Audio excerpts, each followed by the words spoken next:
Via Justiça de hoje está de volta discutindo a eficácia das medidas socioeducativas em relação ao adolescente autor de ato infracional. Nossas convidadas, a juíza Verusca Rocha Maté de Lucas, cooperadora da Vara Infracional da Infância e Juventude, e a psicóloga judicial Fabíola Vasconcelos Barbosa Nunes, do Centro Integrado de Atendimento ao Adolescente Autor de Ato Infracional de Belo Horizonte. A Câmara dos Deputados estava analisando um projeto de lei que aumenta o período máximo de internações de adolescentes infratores punidos com a pena de reclusão. A proposta modificava o Estatuto da Criança e do Adolescente. Hoje, o EC estabelece que a internação não pode exceder 3 anos em todos os casos. O projeto tornaria obrigatória a internação até os 20 anos de idade daqueles jovens que cometem atos infracionais graves, que são os que envolvem o uso de violência. Doutora Verusca, essa seria a solução mais adequada, esse aumento nessa internação? É o que a gente estava até comentando no último bloco. Eu acho que aumentar o tempo de internação não resolve o problema, né? A questão é muito mais de estrutura, de política pública, de política social, do que aumentar o tempo de internação. O que a gente precisa trabalhar, inclusive judiciário, na companhia também do Secretário de Defesa Social e outras instituições, polícia, né, Defensoria do Ministério Público, é procurar desenvolver mais projetos para poder tentar recuperar esse adolescente dentro do tempo de internação, do tempo de cumprimento das medidas, que seja meio aberto ou meio fechado, desses adolescentes. Doutora Fabíola, a doutora Verusca disse no primeiro bloco que 3 anos de internação para um adolescente parece que é um tempo muito grande. Psicologicamente, como que isso se dá na cabeça do adolescente infrator? Olha, a privação de liberdade para o adolescente causa um sofrimento. Realmente, só quem acompanha essa rotina dentro desses espaços é que consegue perceber isso. É claro que a gente vê que os atos graves cobram da justiça uma resposta eficiente. Então, as medidas são aplicadas. Agora, 3 anos para um adolescente é muito tempo. Mas resolveria a questão, por exemplo, da violência, aquilo que o deputado Sargento Rodrigues falou?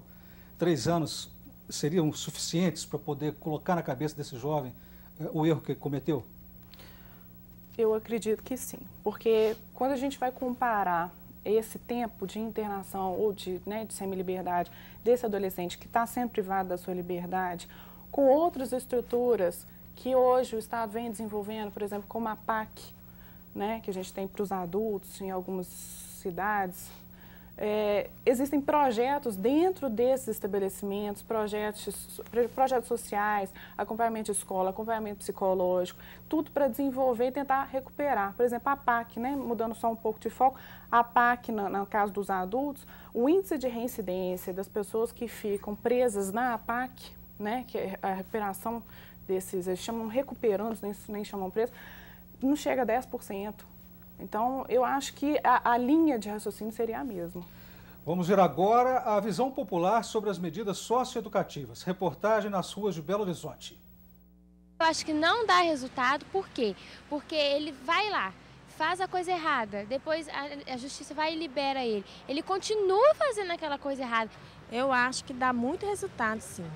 Porque se colocar um jovem que cometeu algum delito preso numa cadeia sem nada educativo para ele vai sair de lá pior. Essas medidas não funcionam, porque se eles já que entraram nesse caminho, eles não vão ter como sair, para eles não fazem diferença. Eu acredito que as medidas socioeducativas não são suficientes para um menor infrator, porque ele nunca vai sentir na pele o que realmente seria cumprir uma pena completa. Penso que as medidas adotadas atualmente não vão modificar a conduta do menor infrator, porque não essas medidas não influenciam na base, que é a própria educação do filho, a educação das crianças, da infância e da adolescência. Doutora Fabíola, o comentário da senhora. A senhora viu que teve um ali que disse que as medidas não funcionam. A senhora concorda com ele? É interessante observar que a maioria dos que são contrários são inclusive jovens. Sim. Como eles são duros, né, com seus pares. Mas, na verdade, o que acontece é que é um desafio muito grande. A eficácia, né, na aplicação das medidas. As medidas são aplicadas na hora da execução, é um grande desafio acompanhar esses casos e fazer com que esses casos colham resultados. Mas, na prática, o que a gente pode ver é que há resultados, sim.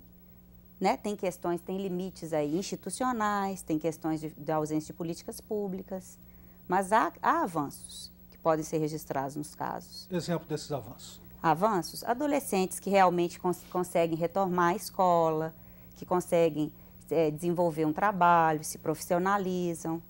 Opinião da senhora agora, doutora Verusca, sobre a fala popular. Né, como a doutora Fábio falou, realmente são jovens que estão sendo muito duros mesmo. Porque eu acho que quando a pessoa ela tem orientação e tudo, eu acredito na recuperação. E o que a gente vê, né, dentro do nosso trabalho dia a dia é que existe sim essa recuperação, é possível essa recuperação.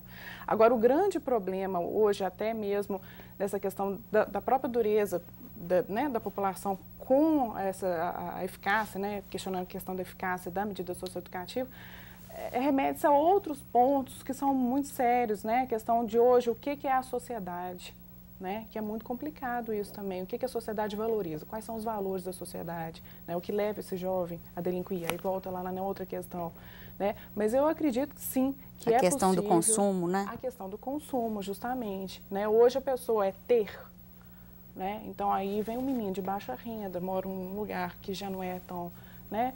Não é muito bom, é desprivilegiado de algumas coisas e quer ter as coisas, vê na televisão, vê colegas, vê como é que ele vai conseguir isso. Me chamou a atenção. Que é muita justificativa de muito deles para ter se envolvido com a prática de atos, a questão do acesso aos bens de consumo. Chamou a atenção aquela primeira fala, também jovem, que disse o seguinte: prende, o judiciário solta. É uma visão que está arraigada na sociedade, né? Que o judiciário tocaria leve essas questões. Como é que a senhora vê isso? Eu não acho que a solução seria prender todo mundo, não. Porque hoje o objetivo não é prender, hoje o objetivo é recuperar essas pessoas.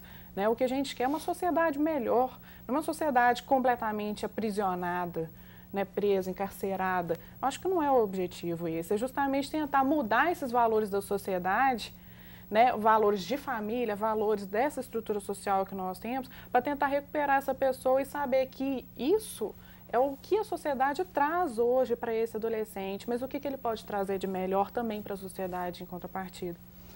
O Ver Justiça faz mais um intervalo, voltamos em seguida com o bloco final do programa.